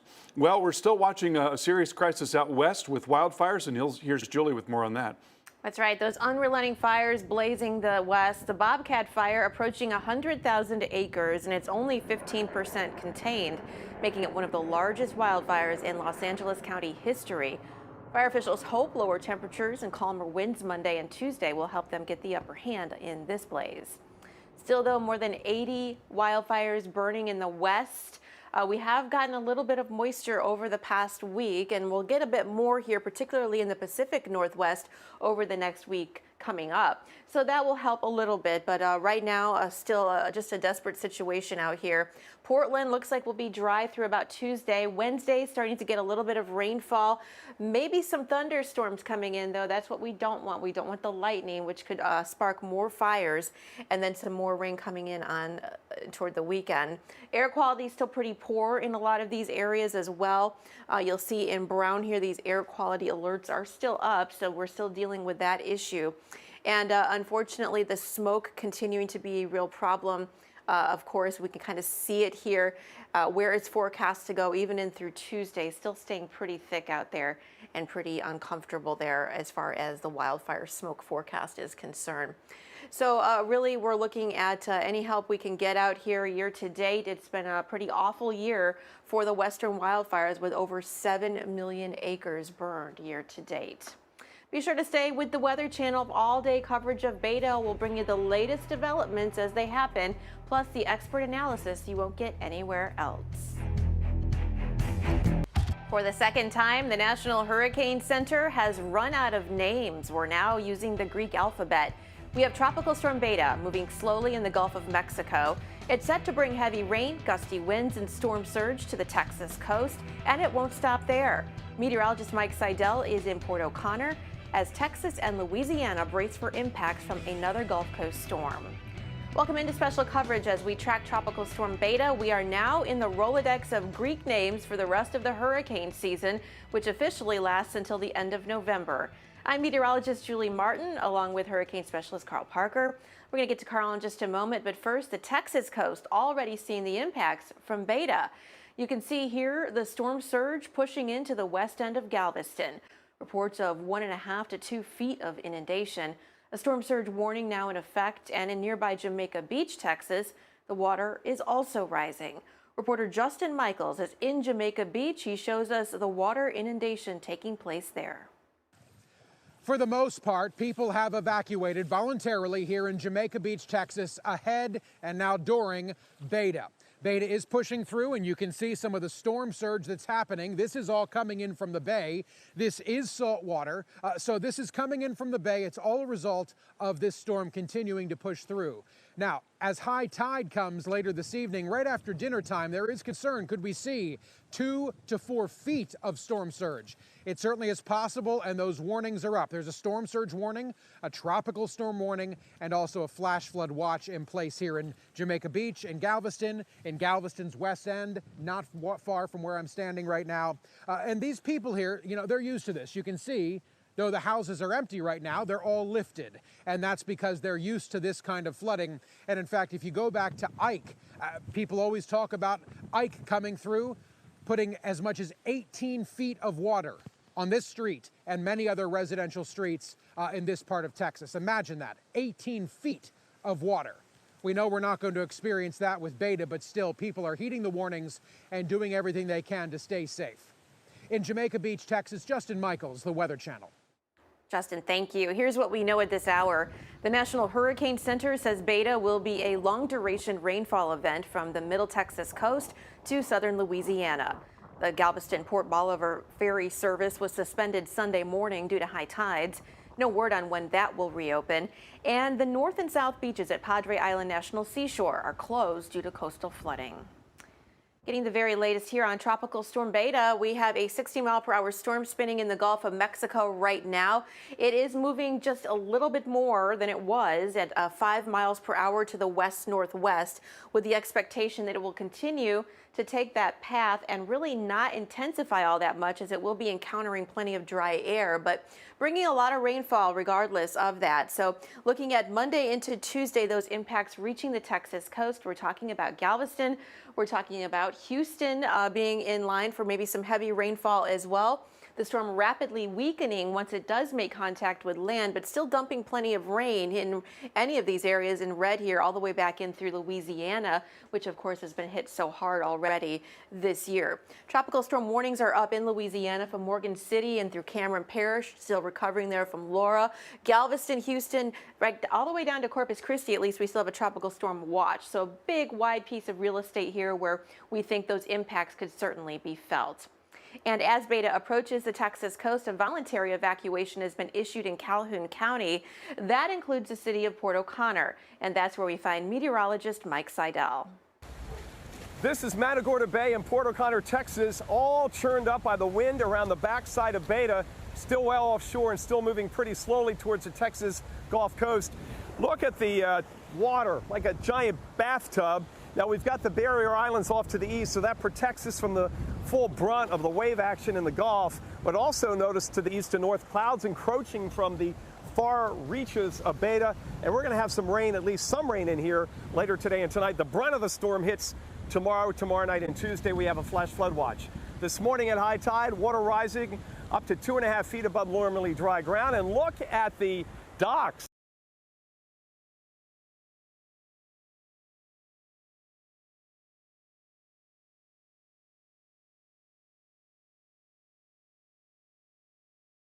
Before it gets rainy. We have seen the storms come in and out of here for, like I said, 30, 35 years. Some of them bad, some of them not so bad. We've had northerns come in. This looks rough for Port O'Connor right here, but we've seen 10-foot waves come up over this wall. The big question in this part of Texas is, where does the center make landfall? Where does it go in? Because south and west of that point, the rainfall is going to drop off dramatically. Right now here in Port O'Connor, we're expecting about 1 to 2 inches of rain, less rain Corpus Christi south, and more rain as you go up towards Freeport, Galveston, and Houston. All right, Mike, thank you. And we've been talking for a while now about the impact of this really dry air across Texas right now. And when you've got dry air that's getting involved with the tropical cyclone, it gets into those thunderstorms, and then evaporation takes place. That causes the air to get heavier and sink, and that kills off thunderstorms. So, that's the biggest part of why there's been a lid on the intensity of the storm thus far. Now, what's interesting about that is that sometimes storms can start to fend that off a little bit. And you look at the visible satellite picture, you notice the absence of cloud on the underside there, and then wrapping into the east side of the circulation. But then right near that center of circulation, we actually are seeing a pretty good bursting of thunderstorms. So it is possible that right at the center, it's starting to close off a little bit and holding off that dry air somewhat for the time being. And so, it's not out of the question that it could get a little bit more organized if it continues to show that kind of structure. Certainly it's going to bear watching here over the next several hours. And, you look at the radar picture and you can see that the dry air has come all the way around the underside and into the east side, but then right at that core there looks a little bit more cohesive than it has over the last, day or so, day and a half. So, we'll watch this closely, and this is the area that we need to watch right there. Where is that going to move? Where is that going to come on shore? Most likely it's going to be somewhere between Houston and Matagorda Bay. And we've actually seen a reforming of the center near this mid-level center. That's what you're looking at on the radar, which implies, I believe, an earlier landfall. So it could very well be earlier tomorrow. This is one of our high resolution models. It may not be exactly like this, but it's meant to give you an idea of how it's going to go down. And so you see the storm moving towards the coast tomorrow morning, starting to come in, very heavy rainfall rates, onshore flow for a time as opposed to the offshore flow. And so that's going to raise the water levels, and we'll see some gusty wind, especially within those thunderstorms that are near the core. So heavy rain is the biggest worry. That along the Louisiana coast, well away from this core, but then with the core from Houston and on southward Brazoria, Galveston counties, 3, 4, 5 inches of rain. Also, water level rises. And what's interesting about this is you've got an offshore flow right now, but we're still seeing these significant water level rises because this is all sound side flooding. This is coming from Galveston Bay and Matagorda Bay and Aransas Bay. And then again, the winds are going to be turning around right as the system comes in. So those barrier islands will see more of that flooding on the Gulf side as that storm comes in. So storm surge warnings in effect for many areas of the Texas Gulf Coast and also Louisiana.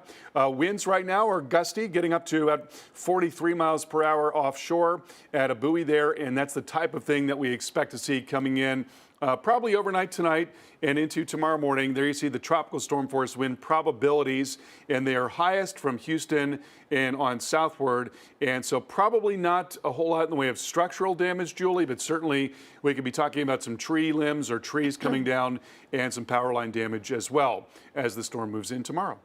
And the flood threat. We have nearly 7 million under a flash flood watch as Beta drifts toward the Texas coast. That does include the city of Houston, socked in with the clouds right there in Houston. Despite picking up 30 inches of rain so far this year, though, that's about 5 inches below average. Beta could actually bring the Bayou City around 3 to 5 inches in the coming days. So you're running a little bit below average in Houston. And the good news is you haven't had a lot of rain as of recent. So that's a little bit helpful when it comes to this rain coming in terms of the soil. But with this, we know that this is a city that doesn't really handle flooding all that well. It's a really huge city, and you use a bayou system to get that water out. So we could see anywhere from 3 to 4 inches of rainfall in this region. Galveston, another area there that could pick up about 3 or 4 inches of rainfall. So triggering possibly some flash flooding. And for that reason, we have these alerts up. These are flash flood watches that go through at least Tuesday. Does include Galveston, Houston, Bay City, down to Rockport. So again, this is where we think the heaviest of the rain at the moment could fall as a result of Beta. What about a little bit farther south as we head down into Corpus Christi? Looks pretty good here. We think maybe about an inch or so falling as a result of the storm. Not to say this couldn't change a little bit if the storm wobbles around a little bit, but nonetheless, it's looking a little better the farther south we go. Still, the possibility of flash flooding is something to keep in the back of your mind in the next couple of days. Likely that we will see some flash flooding come tomorrow, places like Victoria, up toward Houston, Freeport, Galveston. Again, as that storm edges closer on that westerly track, and perhaps it will speed up a little bit. At this point, it has not been moving all that fast. The soil moisture, as I mentioned, is in better shape than what we could be. It's drier here in places like Bay City, Galveston, Houston than normal. So that is the good news. It's not like Louisiana, which is very saturated as a result of a lot of rainfall. Well, Houston, though, is always at greater risk than many other coastal cities. Meteorologist Mark Elliott now breaks down the reasons the hurricanes and tropical storms can easily bring Houston to its knees. Surging waves and water from Hurricane Ike in 2008 battered the Texas coast just south of Houston and topped the Galveston seawall. A seawall built after the city was destroyed by a much stronger hurricane in 1900 that killed more than any other storm in U.S. history. Although this massive feat of engineering and ingenuity gives the city of Galveston some protection, much more of this metropolitan area has no protection at all. Along the coast, anything sitting outside of the current seawall is just waiting to get wiped away by a hurricane. Without a surge protection system, the water is allowed to freely flow up into one of the most populated cities in this country. That could be catastrophic. The Houston metro area has grown about 650% since 1950, with many homes built in areas that will most likely go underwater in a strong hurricane. About 6 million people live in the region, meaning that about 1 million people would have to get out of the way of storm surge. That means evacuating on clogged highways through a massive city. Another danger is found in the Houston Ship Channel, the lifeline for the massive petrochemical industry. It connects directly to the Gulf. When a strong hurricane hits the coast, Gulf water is pushed into Galveston Bay and can surge miles inland, up to 20 feet deep. The rising surge would be a toxic mix of seawater and chemicals. Houston's emergency management team says that environmental damage is always on their mind. The companies have hardened their infrastructure in preparation for storms, but none of them really want to take a direct hit. And just over a year ago, heavy rain from Tropical Storm Imelda resulted in widespread flooding across the Houston metro area. Well, just over 3 weeks ago, Lake Charles and the southwest Louisiana coast were devastated by Hurricane Laura. The storm knocked out electricity to almost everyone in Calcasieu and Cameron parishes, and more than 30,000 are still waiting for the power to be restored. The mayor of Lake Charles tells the Weather Channel it'll be weeks or months before all the damage will be repaired. And, we just spoke with him, and he said this is just the last thing we need here is more rain coming in during these times of repair and rebuild. Lake Charles, though, does look like the rain from Beta is coming your way, and it's going to be at least a Monday through Wednesday event coming in. We could see a couple of inches or more pile up here in Lake Charles, unfortunately, just hampering the recovery efforts there. Could see even some higher totals along the coast here in Cameron Parish, Louisiana, which is also extremely hard hit from Laura. So again, a lot of rainfall falling over very saturated, low-lying ground here in Louisiana is not what we need, but unfortunately it's coming. So we'll start to see some of that rain move in maybe later on tonight, certainly in through tomorrow as Beta pushes closer to Texas. That funnel of tropical moisture is just going to continue to really make for a mess of things here all across that I-10 corridor, though, moving in through Louisiana and Texas. So looking at the flash flood possibility out there, certainly for today, in green. That does include a lot of those lower parishes of Louisiana and then over into extreme western and southern Louisiana as well. Certainly tomorrow, more of the same. Lake Charles, Cameron, as I mentioned, you'll be in line for potential flash flooding as a result of Beta. And by the time it's all said and done, some of you could pick up several inches of rainfall, maybe even 5 or 6 inches once we get into South Louisiana here, but certainly New Orleans, maybe 3-4 inches for you, and places like Lake Charles also 3 to 4 inches coming your way. So we'll time this out for you here in New Orleans. Looks like we'll see a rainy afternoon and evening tonight. The rain continuing on in through Monday and Tuesday. We'll get some breaks in the rain, but unfortunately it's not going to be stopping for the next few days. So it does look like a wet week ahead, at least through midweek. Expect the possibility of some heavy rain and thunderstorms coming your way, with the potential for the flash flooding as well. Rain still to come once we get into Texas and in through portions of western Louisiana. As I mentioned, that zone of 3 to 5 outlined there in yellow.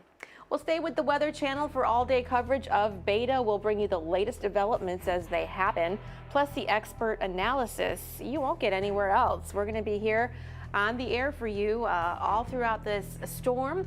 Right now, we go into Houston, seeing some raindrops on the lens there. Certainly a very cloudy day, but the rain's really going to pick up in the coming hours, and Monday and through Tuesday really hit hard. What kind of value? A dose of everything weather. Wow! Boy, do we have a lot to talk about. Weather Today from the Weather Channel. New episodes every day, only on Quibi.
Doesn't stop for a pandemic, and neither do we. Get the information you need to stay safe every day, right here on the Weather Channel. New video into the Weather Channel showing storm surge flooding that Beta is already bringing to the coastal Texas. This is video from Freeport, Texas. You know, we've seen a 1.3-foot water rise here in Freeport. Storm surge warning does remain in effect, so already getting things going here in Texas, and Beta still well offshore. We take a look at Tropical Storm Beta. It is still, again, well out in the Gulf of Mexico. It's moving, but not all that quickly, around 5 miles per hour to the west-northwest. So it's picked up speed a little bit since yesterday, but still a very slow-moving system, and that is going to be kind of one of the calling cards here, I think, because the slower it moves as it approaches the shore, the more rainfall potential is there. So we are concerned about flash flooding. We are not expecting it to really intensify all that much. So a tropical storm at landfall here, which could happen sometime Monday into Tuesday. Houston is not out of the question. You could feel some impacts from this in terms of the heavy rainfall and flooding as well.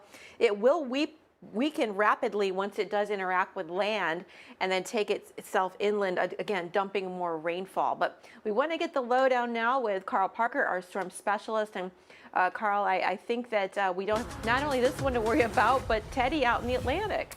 Yeah, and we're getting some amazing video of, wow, look at that, of very large waves coming into Bermuda. Now, you know, a lot of Bermuda is not as surge prone because there's a very sharp drop off to the shelf there. It's not a, you know, gradual slope of the seafloor the way that we see, for example, along the Gulf Coast. But there is a huge wave action, and that can easily come up and along those coastal areas, and you can see just how much power there is.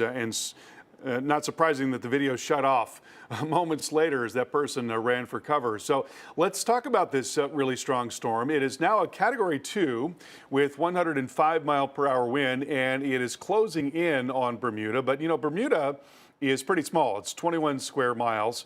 So it's actually very difficult for the core of a hurricane to pass right over Bermuda. And we do not believe that that is going to be the case in this case. Rather, the storm is going to move a little more out to the northeast and then curve back around, sort of going right around Bermuda. And that's most likely going to bring tropical storm force conditions to Bermuda. Then beyond that, the storm comes up towards Nova Scotia, weakening at the time, maybe a Category 1 hurricane, but weakening to a tropical storm somewhere around the time when it's nearing Nova Scotia. So that's going to mean some gusty wind and some heavier rain, and that'll make its way up to Newfoundland as well. Now, one thing that we're looking at here is not just the hurricane, but also a strong area of high pressure that has come into the northeast. So between those two systems, from the high to the low, there's a very sharp pressure gradient. And when that happens, the atmosphere responds by creating a lot of wind. So you've got this huge area of northeasterly winds coming down across the western Atlantic and along the east coast of the U.S. And that is combining with the wind from the hurricane to make this enormous wave field that's coming into the coast. You can actually see how the winds are driving in from the northeast in these coastal areas. That's going to allow water to pile up. That's going to raise the rip current risk. Again, as I mentioned, this absolutely huge area of large waves will be affecting the coastline over the next few days here. And then as we get towards the middle of the week, storm starts to pull away. And then by late week, we finally do see that wave action coming down. But very significant impacts in coastal areas all up and down the east coast of the U.S. And again, as I mentioned, the storm most likely brushing the Canadian Maritimes. And so we'll be talking about some heavy rain and very gusty wind for them. But let's get more on those impacts along the east coast. And here is Julie with that for us. Despite Teddy being nowhere near the coast, really bringing some strong surf, dangerous rip currents, gusty winds. So the coastal flooding is already causing some problems in Pea Island, North Carolina. Overwash has closed a section of Highway 12 on Ocracoke Island. And Teddy could mean more bad news for the beaches along North Carolina's coast and the Outer Banks, with huge breaking waves that would erode the beaches there. We've had several places that have spots that have been nourished over the last couple of years, but those spots that haven't, and those are really on Hatteras Island, those places are probably going to lose a lot of sand out of this system, especially because it's just going to be around for a couple of more days with these 30-mile-an-hour winds on shore, the 8 to 10 foot to 11 foot breaking waves that are going to be knocking that sand out. So we are going to probably lose some beach out of this in a lot of spots that already were in not good shape. All right, well, here we have it. Certainly, Teddy, a really large hurricane, a strong hurricane as well, approaching Bermuda. With that, though, we have all of these alerts down the East Coast, really from the Carolinas up into Maryland, Virginia. Coastal flood warnings very possible, even here in Florida, up through some of the Georgia beaches and into South Carolina. Charleston, very prone to flooding, as well as Myrtle Beach, another area to watch. So we look at the rip current forecast, and in red here, really all the way from New England down the East Coast. That's where the waters are going to be just stirred up and rough out there. You're going to want to stay out of the water here. I know it's tempting, kind of the last hurrah of summer, right? But it's not a good time to be out in these waters. We're looking again at some very sizable waves coming in and some very rough surf. We'll be back with more on our other storm, Beta, next. So I'm gonna hold on promoting you this quarter. Cool? Drop the taco. Get in the car. Does this Sentra feel like a compromise to you? Wait, what? The handling is good, right? No compromise there. Nope. Watch this. Breathe. Rear automatic braking. So if this Nissan Sentra isn't gonna compromise, why should you? You're right. Atta girl. The all-new Nissan Sentra, with more standard safety features than any other car in its class. We know to wash our hands. Here's a reminder from Cetaphil to wash your face, too. Dermatologist recommended Cetaphil washes away germs in 20 seconds and leaves skin moisturized and healthy. Show your sensitive skin some love with Cetaphil. Is it too early to start celebrating Halloween? Well, if you're celebrating by eating Reese's, then no. You're actually late. Not sorry, Reese's. Frank's Red Hot. I put that on everything. Like pizza, your coworker's lunch, whatever this is. Astronaut. Already making its presence known in Texas. New video into the Weather Channel right now showing storm surge flooding that Beta is already bringing to coastal Texas. Look at this. A bird's eye view here from Freeport, Texas. We've seen 1.3 foot water rise here in Freeport, and a storm surge warning remains in effect. So already seeing the flooding, and Beta is still well offshore in the Gulf of Mexico right now. Here's a look at it. A 60-mile-per-hour storm that hasn't changed in the past day or so, and we're not expecting it to really intensify as it's going to be encountering a lot of dry air as it makes its way westward over the next couple of days. Right now moving west-northwest at just 5 miles per hour.